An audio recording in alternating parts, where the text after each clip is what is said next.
everyone. As you can see, after weeks and weeks of bloody hard graft, wasn't it? Yeah, weeks of toil and trouble. Oh, mate, it's been busy as you like, but it's worth it. It really is. I mean, look, we're in here tonight. It's quite cold out, isn't it? Yeah, yeah. To be honest, it seems to be working quite nicely. The legging and the. It's actually quite warm in here. Actually, it's nice. Yeah, it's very warm. And it's got that log cabin feel to it, isn't it? It has. Yeah, definitely. I like it. You know. I mean, you can't, from where you are, you can't see it, but there's actually 3 girls over there with towels around them, like in a sauna. There you go. There you go. Can't really see it from where you are, but Once again, straight down that road. But yeah, talking of down that road, got a bit of a little special one tonight, haven't we? Yeah. Was it someone suggested it? Did someone suggest it, or? No, I think it just come into my head, to be honest. Yeah. I think, and I see someone mentioned about it on the internet as well. Oh, okay, so it was someone who mentioned it. Yeah, just on a forum or something. I see it, and I thought, we hadn't done that, But before we crack on, I'd just like to say thanks to everyone for subscribing. We've got quite a few, subscribers now. It's really moving fast. And obviously we'll be doing, now I've got all my 3D printers set up, I can start doing a bit more 3D printing again. And a bit of arcade as well. And a few tips and tricks of how to print stuff off. What else was it? Yeah, just like to say hello to, we've got a couple of subscribers from work now. Hello to Rob, Gary and Dan as well. And Rob's our newest viewer. Yeah. Our newest subscriber, so you're watching, Rob. Yeah, welcome, mate, and I'm sure you'll enjoy it. Like you do the jokes. I mean, he loves my jokes. Yeah. Constantly asking me to sell him more, but I don't like to go on about it. I don't want to overdo it. Don't want to spoil the illusion of the joke. But welcome everyone. It's good to have a few more people coming to watch us. Yeah. And at the end, you're going to give a little tour of the. Try and do a little tour of the room, possibly. Yeah, we'll do a whole thing and show you what we've done. So what's happening? Yeah. Have a little stroll round. No, it'd be good. Yeah, good stuff. No, all right. Well, tonight, what we're going to do. Most of you may have heard of him. Most of you may not have. Gentleman by the name of Russ Meyer. Russ Meyer, yeah. You can see it ain't really come from me, but obviously from Gary again. Yeah, little bit of filth. Can you say all these years of watching all these cult films and that? Russ Meyer was bound to pop up at some point, you know what I mean? Yeah, so, the old German director. He's bound to pop up, wasn't he? Yeah. But I mean, little snippet about him that I see, they were talking about him, and apparently he wasn't that successful originally. No. But his mum, I think his mum sold a ring or something, a wedding ring, to give him an 8mm camera. Little did she know he was going to go out and shoot a load of porn. And that's how it started, yeah. These ones, I think, I've seen quite a few Russ Meyer films. Loads of them. I know this, but yeah, I mean, there's loads out there. I mean, the first time I ever even heard of him was before I knew I'd seen any of those films and knew anything about them. Was when the film, the Sex Pistols film, The Great Rock and Roll Swindle. It was originally going to be directed by him because obviously the Sex Pistols, as they were, Malcolm McLaren, a bit edgy and a bit cultish and that. Who better to get to direct their film than Russ Meyer? And there is some footage that he shot apparently, but something happened and he walked off the set and refused to work with them, so that was the end of that. But that was the first time I ever heard of him, and then obviously years later, started to sort of see more of his stuff about and that, and got to know what he was all about, basically. That's it. Yeah, let's take a look then, mate. Okay then. Well, I mean, the thing is, I haven't actually got a lot of films by Russ Meyer because I did have videos once, but the quality was not good. I remember thinking I couldn't. I mean, even for me, I don't mind badly dubbed stuff and that, as you know, and shaky picture. Yeah. But I mean, this was too much. I couldn't watch it, so I thought I'll get rid of the videos and I'll get them on DVD when they come out, which I haven't got as yet, but I've got a couple. But the first thing I want to show you is this book. Now this is a book called the Movie, right? This was the thing which came out in the 80s.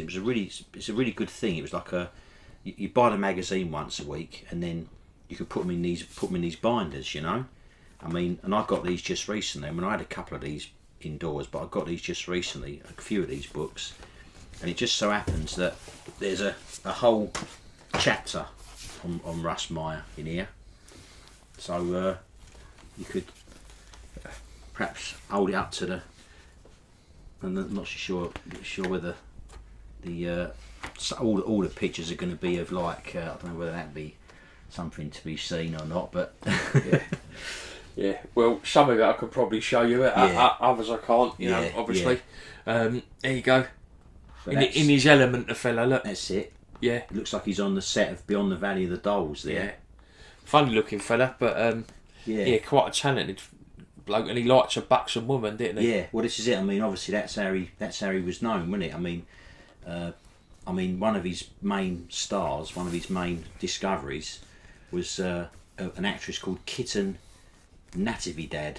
Yeah, it's a weird name. Yeah, I tried to pronounce it. I couldn't pronounce it. And she was one that was kind of like just so amazing looking. You know, I don't know where he found them from, but that one there, Super Vixens. Yeah, that's meant to be one of his. Probably one of his most famous ones, you know. But these are the sort of things you used to see in. There's a couple of snippets there. Yeah, this was really that raw. It's all right. This one. No, I've got some more stuff here. But that was a really good magazine. That was it was in the early 80s, and it used to go into depth with different directors and that, you know. And I've got a few of those books. And really good. It's good because it gives you all the information about him. But the first film that he made, the first feature film he made, was this thing called Faster Pussycat, Kill. That's the one. That was the one I was looking up. Yeah. And he had this actress in it, and she was just incredible looking. Her name was Tura Sultana or Santana or something, and she was also in a film called The Astro Zombies. But she was just incredible looking, you know. And she was in that film, and I think since she made that, that's what sort of like, you know, set her off to start. Yeah, of course. But and another book I got here. This is another good book. This is I bought this a few years ago actually when we was at BT. It's the Incredibly Strange Film Book, which is by Jonathan Ross. And Jonathan Ross is he's into cult films. He likes comics and stuff as well, doesn't he? But he's also into cult films and that. And there's actually once again there's a chapter on Russ Meyer. And it's got a actual picture of him sitting there. There is old Russ, and there's old Jonathan Ross sitting there. A big picture of Super Vixens behind him. I didn't realise he'd met him. Yeah, he met him because. Is it not why Jonathan Ross got married to his wife, because she was like a buxom? I reckon he probably. I'm sure that's what he said. I see it somewhere. I reckon he probably took one look at her and thought, "Wow, looks like one of Russ Meyer's actresses," you know. But there's actually a little sort of like picture in here, like a film poster, which is quite good actually. It's if it could be blown up, it'd look really good. I can't find it. But I mean, now this was a series actually on TV. This was Jonathan Ross's Incredibly Strange Film Show. You could probably see a few episodes on YouTube if you looked. And he actually met him. He actually sat down and met him. Right there. I mean, that's the one there. Look, there's that brilliant. Mondo topless. But I actually like the layout of the. Yeah. You know, the way they do it. It's excellent. Yeah, it's great. I mean, that could be. I mean, this is like a classic sort of thing, isn't it? You know. Is that Navidad? No, I'm not sure what her name is, but she was the actress in Super Vixens. Yeah, I remember that well. That's the one that used to be on Sky Movies late at night, you know. Flesh Gordon, yeah, there. Flesh Gordon. We've got to show it for you as that. Yeah, have to do that in another episode. Yeah, that was something that came round the pictures when we was kids. Yeah. What I was talking about the other day was Lemon Popsicle, wasn't it? Yeah. I want to see that. Yeah. You know, I really want to see that. Yeah, I'd like to see that again. I'd see it years ago. Lemon Popsicle. And I only just realised, looking it up again and seeing what it's all about, and it was a foreign film dubbed over. I never realised. Yeah, no, I must admit that when I saw it at the pictures all them years ago, it was I didn't even take much notice of the fact that it was dubbed. No. Because it was just like a bit like Porky's and things like that. And it had a rock and roll soundtrack. Sort of Animal House and that sort of stuff. It was that sort of thing. And on the same bill as Lemon Popsicle was a film called Hot Bubblegum. That's right. So the two of them were on the same bill, like, you know. Yeah. But I mean, yeah. So the only other two items of interest I've got of Russ Meyer is I got the film, I've got the film Beyond the Valley of the Dolls, which is just a DVD, you know, which I've got, which is quite common. But I mean, there are loads of his stuff. And a majority of, I would say, most of these DVDs that I've seen, or VHS at the time, make no sense. No. Or almost like some of them have got a very mild or minimal storyline. Yeah, that's and there's right. nothing to it. No, not really. I mean. But who cares? Yeah, exactly. Yeah, I mean, there's There you go. there's an actress in that, and I think her name's Edie Williams, and she's really nice. You know, in fact, that's her on the back, on the far left. Right. Okay. And she was one of his favourites, like, you know, Edie Williams. And, EDY.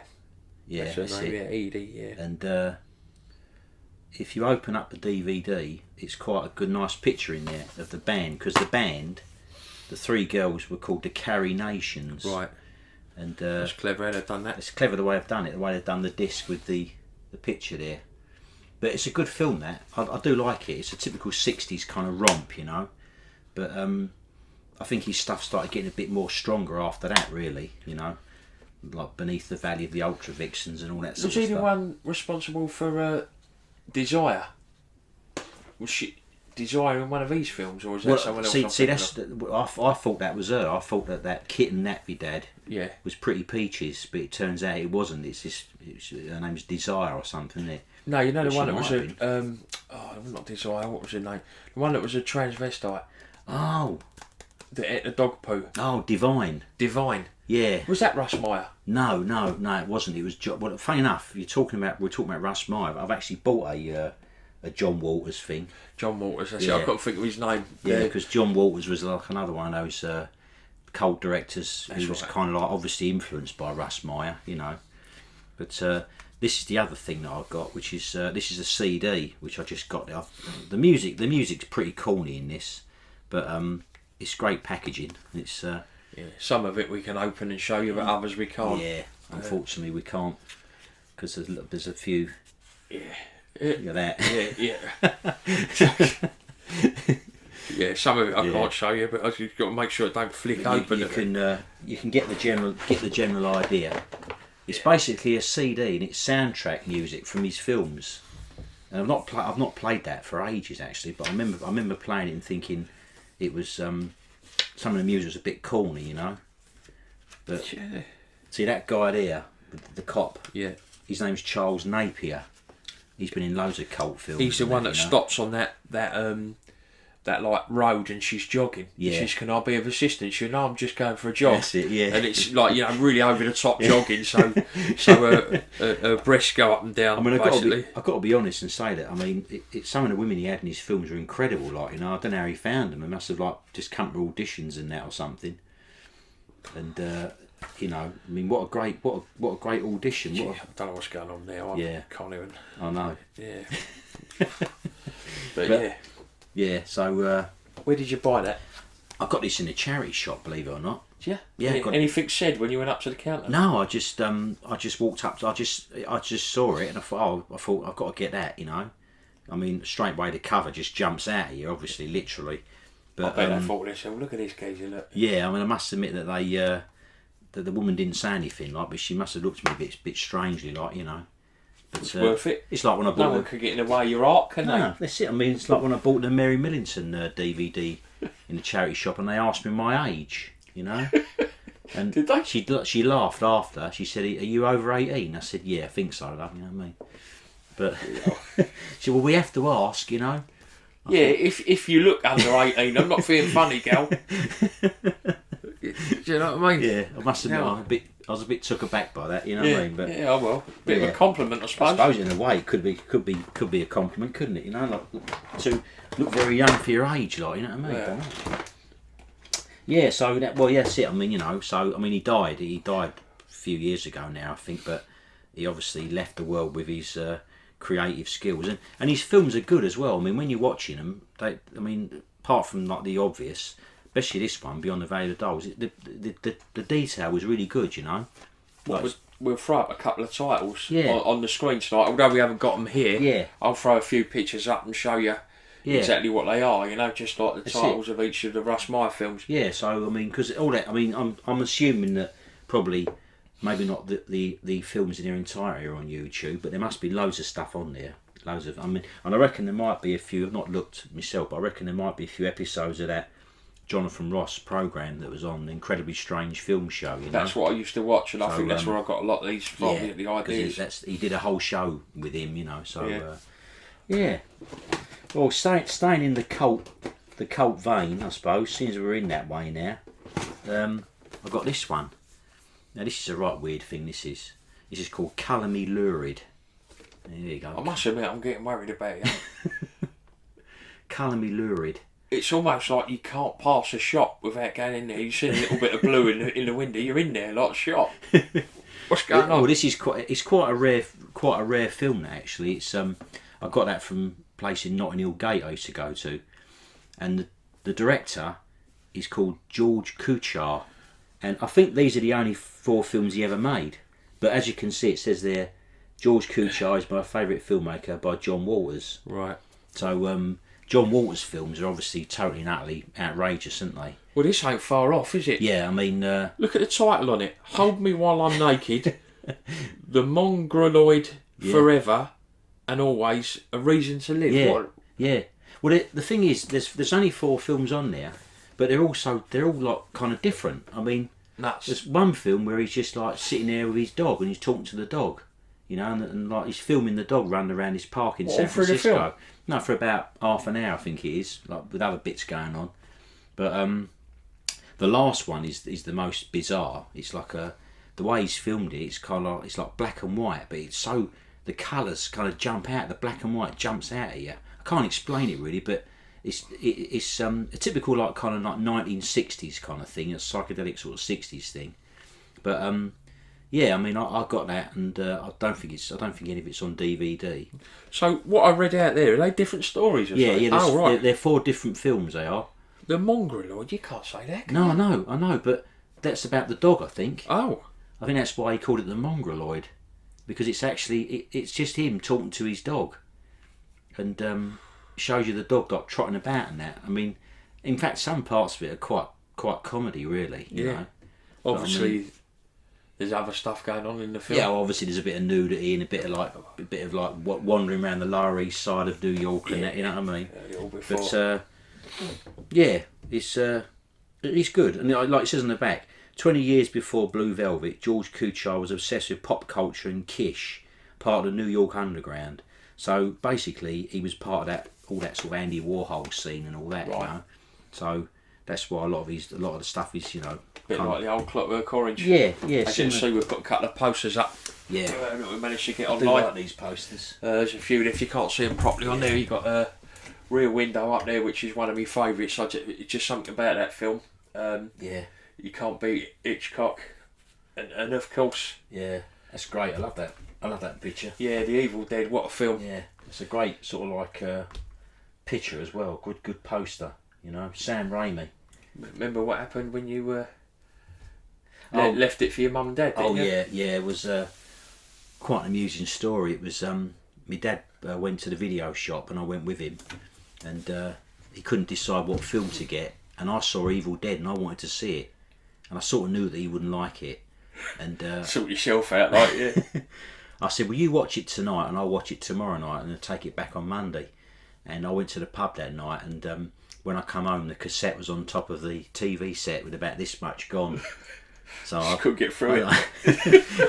I knew that he'd probably started watching it. Life, that. My mum had probably said, "Oh, turn this off. God, turn it off." Like, it's a bit much. And I think the next day, words were said like, "God, what a terrible load of rubbish that was. Fancy telling me to get that." But I mean, obviously, I watched it the next night. I mean, obviously, I quite enjoyed it. But when you think back, the bit he probably got up to was a bit where the girl was in the basement. Yeah, I think that's what it was, because it was not much of the tape had gone, you know. I mean, it's chaos, isn't it? That bit, like, well, I mean, screaming and all sorts. I don't think it could have lasted much longer, anyway. Really, especially when the tree bit, when that bit would have occurred, I think he definitely would have turned it off, you know. Yeah, it was. But I mean, strong. For them days as well. Yeah, really that's right. strong, Yeah, you know? This was like early '80s when. So this was like, these were the films that were coming out, weren't they? Yeah, were. I mean, I don't know, because I mean, I saw it on video, but then shortly after it was banned, wasn't it? Yeah. And it wasn't available for years. Now it's like, you know, it's often on TV. I like the Friday the 13th one as well. Yeah, it's a good picture now. I'm not Yeah. sure if it's the original. It might be. It's good though. I like the. Yeah. Yeah. And of course, we've done a little review on that Yeah. before. That's it. You know, Todd Browning Freaks. Do you know what I was watching? I watched it the other night, the DVD, and there's a good little documentary What, that follows it up? that follows it up, and they was all circus performers. Were they? They weren't like people just plucked out of obscurity. They was actual circus performers and that, you know. So they were quite used to doing that in front of people. Yeah, because I just thought they'd just been like brought out, bundled out of nowhere just for the shock element of the film. But apparently, they was you know, they'd been in the circuses and all the stuff, and the little midget in it, him and his two sisters were also midgets, and they was in films, and they lived in a Dwarf nowadays, isn't it? Dwarf, yeah.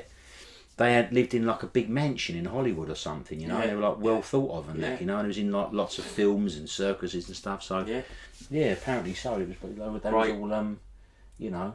And we've got obviously Yeah, the old Thames Mead favourite there. one of the classics. Yeah.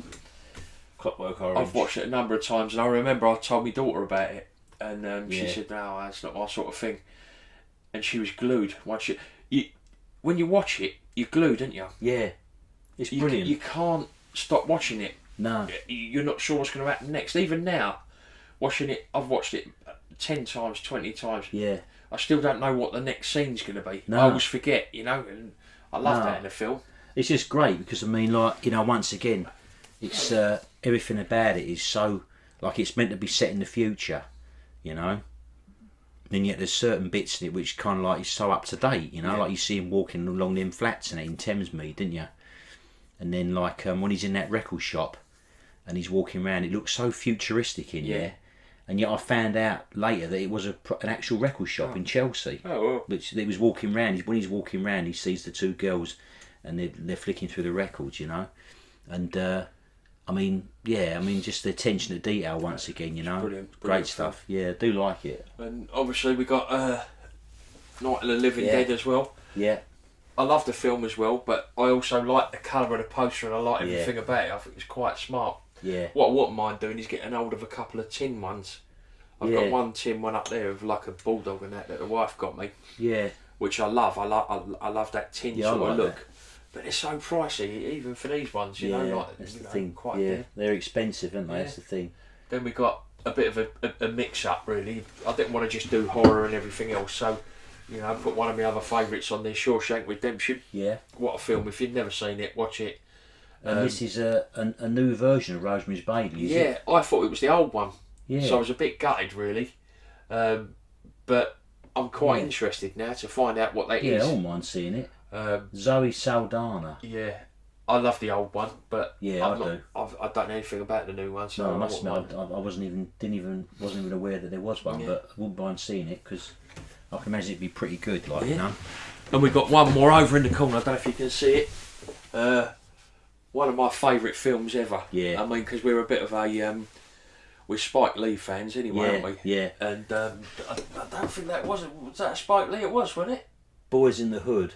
Was that Spike Lee? I think, does it say John Singleton or something? Oh, it could, yeah. But I'm sure. yeah. Spike. I'll have to look that up. But Spike Lee has done Do the Right Thing. Yeah. And that's right. quite a few. Jungle Fever. Jungle Fever. Loads of them on there. Yeah. Crooklyn. Yeah. Fantastic film. All of his stuff's good. Yeah. Spike Lee. Yeah. But it's in that sort of vein. It's that feel. It's got a Spike Lee feel to it, hasn't Definitely has. Yeah. Yeah. it? That sort of sweaty summer Yeah. in the 80s in LA. Like something's gonna happen. Like, you Yeah. know, just feel the tension in the Yeah. air and that. You know something's gonna happen. And obviously Cuba Gooding Jr. Yeah. You know, Ice Cube. Yeah, he's a good actor, Cuba Gooding Jr. Yeah. Isn't he?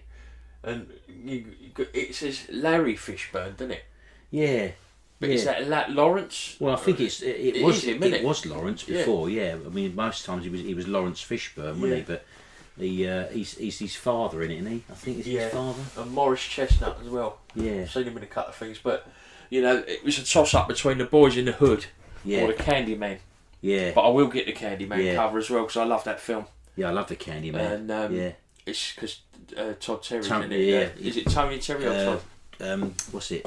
Tony Todd, isn't it? I always get mixed Tony up with Todd. Yeah. Yeah. Todd Terry's the DJ, and he has similar sort of names. And of course, one of our favourite films that he was in called Enemy Territory. Yeah. If you've never seen that, you've got to watch that. Yeah, that is a classic. Enemy Territory, one of the best. That is. Yeah. Stars one of my personal favourites. Actually, an actress called Stacey Dash, who you don't seem to see her much these days, but she's very good in that. But we all know about Stacey Dash, and we all know what she's all about. Yeah. What she looks like. A buxom girl again. Yeah, she's nice. I mean, you know, quite a good actress as well. And no mention of Ray Parker Jr. No. Oh, of course, yeah, he's in it as well, isn't he? Yeah. Yeah, he's the one who's trying to get him out, isn't he? Yeah. I mean, Ray Parker Jr. started out in this funk band in the 70s called Radio. And then when he left them, he went solo and obviously done the Ghostbusters theme. Yeah. And that's what made him. that's it. I mean, there's no turning back for Ray Parker Jr. now. And who else was in that? Jean or Jan Vincent? Yeah, Jan Michael Vincent. Yeah, that's it? right. Yeah, he's in it. Something like that. Yeah. He's like a Vietnam vet, and he locked in his flat with machine guns and stuff, waiting for the apocalypse. And yeah, it's well over the top, the film, and it's about a white insurance bloke that goes into like a black neighbourhood. Yeah. In Brooklyn in the 80s, isn't it? Yeah. You know, and it's just like Queens, isn't it? I think somewhere it's New York, isn't it? But he's totally out of his depth there. Yeah. And he gets caught up, doesn't he? Like something stupid happens, isn't it? And next thing you know, he's got the entire gang chasing him from top to bottom, isn't he? Yeah, I think what the insurance bloke does, he goes into this house to get a. I know we're going off tangent a little bit, but he goes into this sort of block of flats to get a insurance policy, and he goes into the flat to go in the lift, and he touches like this young black guy, and he puts his hand on him. And he says, like, you know, don't you dare touch me. Don't touch me. Yeah, and that's it. It kicks off. Yeah. What a film from start to finish. I've seen it millions of times. It's just brilliant. Yeah, I mean, it's one of them films that you watch it and you think, oh, I don't believe it. Like, I mean, even though you know what's going to happen because you've seen it about 3 or 4 times, you're still kind of getting into it again because it is tense. Like, you know, you're thinking, oh, imagine if he was in that situation. Because similar thing, like Cuba Gooding Jr. He's in a good film which I've seen called Judgment Night. Judgment Night's one of the best. It's Dennis Leary's in that as well, who's a comedian.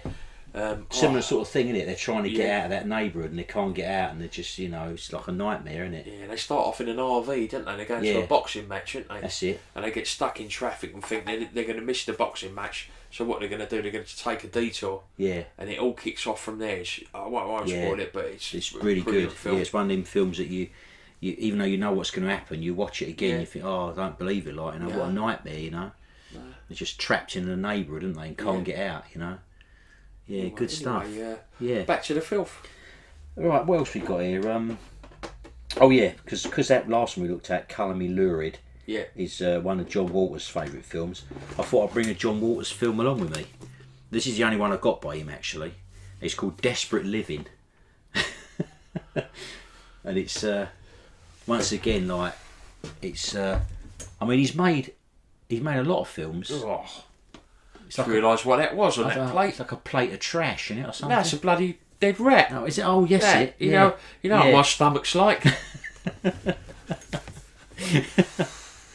But it's the only one I've got by him. I mean, I've got a couple of. I think I've got a DVD actually. One of his recent films. It's called Pecker, and it stars that actor Edward. Is it Edward Furlong or? Oh yeah. One out of History. Is that him? Yeah, I'm sure it is. Yeah, he's got that weird look about him. Yeah, I think it's him. Edward Norton. Edward Norton. Oh, or is Furlong the one out of Terminator?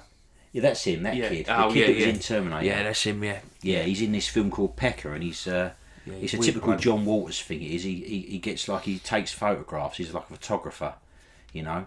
And he ends up getting like an art gallery or something in New York. But it's a typical sort of silly story, but it's quite amusing. But that's one of John Waters' early films, Desperate Living, and I can't really say much about it really because it's just mad. It's just crazy. Maybe it's one for you to look out for and watch. It's surreal as well. But there's a bloke in it. There's a girl in it dressed up as a bloke, and she's like a teddy boy, and the person that she lives with is like some sort of like a peroxide blonde, and then there's an actress that he uses. Her name's Mink Stole or something. Yeah, I just see her name on there. And it's a strange but I mean, I've only watched it a couple of times. I must admit, but I kept it because it's not out on DVD. You know. Vile cover though, have you? Yeah. I must admit, it is pretty naughty, isn't it? Has it got the Sounds Familiar sticker in there? No, There's nothing in there like that. No such luck. And so what else have I got here? Oh yeah. So we're talking about stuff like Andy Warhol and that. So I've got these. This is like these are the only two I got by him. Well, I mean his name is on them. Andy Warhol Presents, but it's Paul Morrissey who made these films. Right. And is it because it's done in the same sort of the pop art type? That's right. Yeah. I mean, Andy Warhol, like, he discovered the Velvet Underground, but he wasn't part of them. He was just like put his name to it. So that's what he used to do with his films. He put his name to the films. But this is quite good. It's called Heat, and it stars the actress in it. She's one of them actresses that I like her. She's good. She's called Sylvia Miles. Yeah, I recognise her. And you know the bit in Midnight Cowboy when he sees her in the street and she's got the little dog and that. Oh yeah, and she like says with a fur joke. Yeah, and she says he's coming up with me. She says he's going to collect something like from the apartment. And he starts rolling around with her. Right, yeah, that's right. He ends up paying her the money in the Yeah. end. She starts having a fit and crying her eyes out. And That's right, because he's like a male escort. Yeah, isn't he? he wants to be, doesn't he? But he's pretty useless at it. But I mean, yeah, that's not bad. I mean, you know, it's quite a good film. That's her there on the back, like. But the guy who's in it was in loads of like films by this Paul Morrissey. Yeah. And this is another one I got by Paul Morrissey. But this is really good. It's called Mixed Blood, and it's about gangs in New York. It's totally different from any other of these Andy Warhol things, and it's basically like a gang thing, you know. These are the sort of films I love. Yeah. Like Linda Blair, Savage Streets, that sort of that look, you know, that sort of it is good. It's gang related 80s.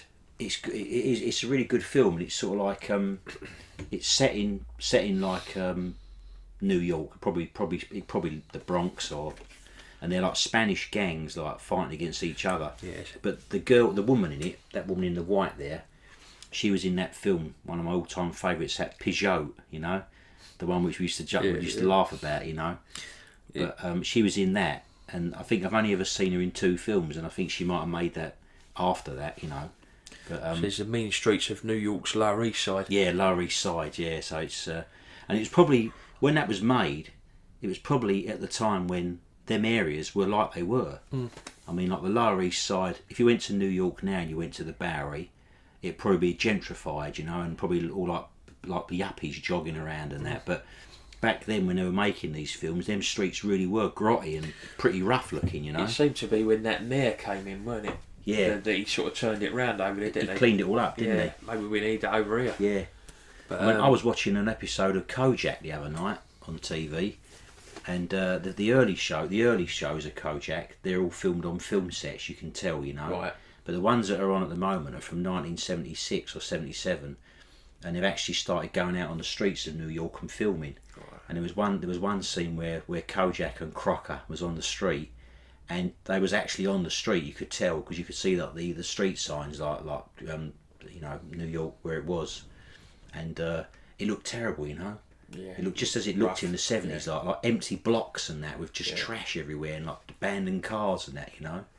So yeah, it was like, that's what I'm saying, you know. But this was made around about that sort of time, and once again, don't forget it's out on DVD, you know. Not seen it anyway. No.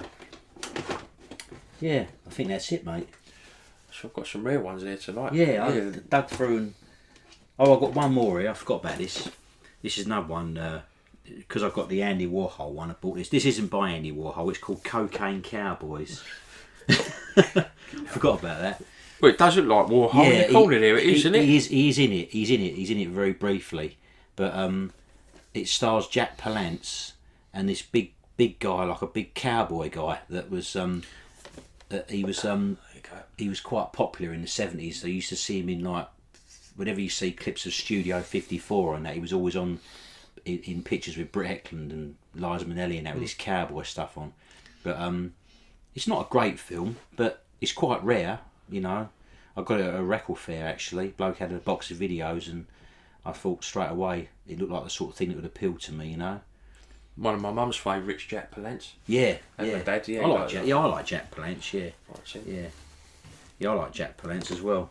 One of my favourite films that he's in is called Panic in the Streets, and that's a really good film. We'll have to talk about that another night, perhaps. Definite. Perhaps one night we'll do a 1950s sort of like films from the 50s. Whatever you want, yeah. You know, black and white, sort of like. The Shed's our oyster. Yeah, that's it. Yeah, gangster stuff. You know. Yeah, it's not actually it's a shed, but yeah. What we're doing in a minute, we'll just take you on a little tour of what we've done and how we've done it, and what it looks like so far. Still got a lot of sorting out to do. A lot of little holes to fill and a few more bits and pieces to do. But almost there. And as I say, it's not cold in here at all, No, is it? no, it feels alright actually. Room temperature, really. Yeah. So that's not bad at all. It's without any heaters on. So yeah, it's nice, and it's like I say, it's all padded, got thick lagging, and it's so in the summer it's going to be like a bakehouse in here in the summer. Yeah, but at least I can open the window. Oh yeah, and will it be nice? Wouldn't door it? would be flown open and that, and I've when got a fan in there. When we do our shed videos in the summer, we out sit here in a t-shirts and that with the windows open. Be great, Yeah. And no talk of any saunas. No, exactly. No. All right then, guys. Thanks for watching, and I'm going to put the little shed tour at the end of the video. All right. See you soon. See you in a couple of weeks. Cheers. Bye.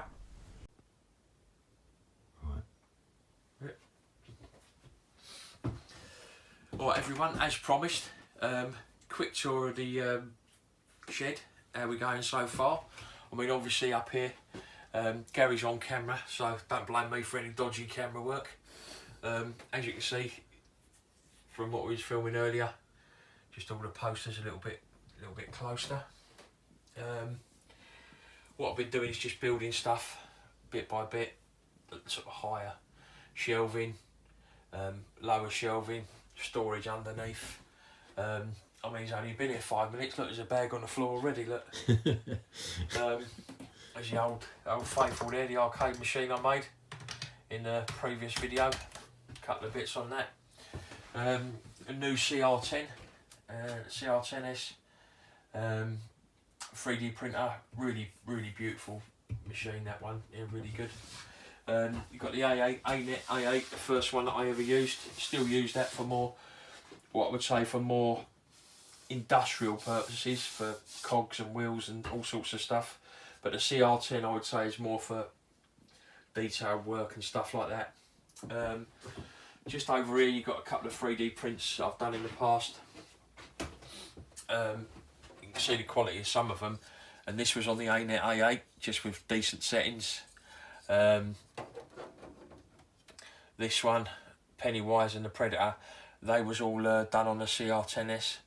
But this one here, the Magic Tap, that was actually done on the A-Net A8, that one. So you can tell the sort of quality you can get if you can get the settings right. Obviously, really old PC, but it does the job, just for running the 3D printers really, and updating my arcade machine ROMs and bits and pieces like that. Nice little poster from the missus there.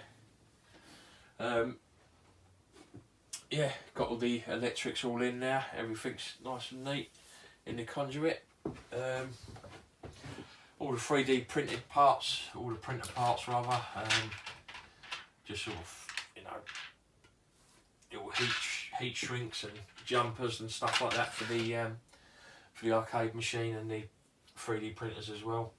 My other shed's still next door, so I've still got a lot of stuff in there to transfer over and sort out. As you can see over here, got all my bits and pieces, screws, nuts, bolts, screwdrivers, everything else. So it looks pretty good. And so far so good really, and then that's about it. We've got a bit more wood just to put in on the bottom here underneath the counter. Just sort of cover all the rest of it up. Once that's done, it's pretty much finished off. Then just got to move the light up. I've got it on a temporary plank at the moment. Once that's done, I'll move it up to the eaves up here a little bit more.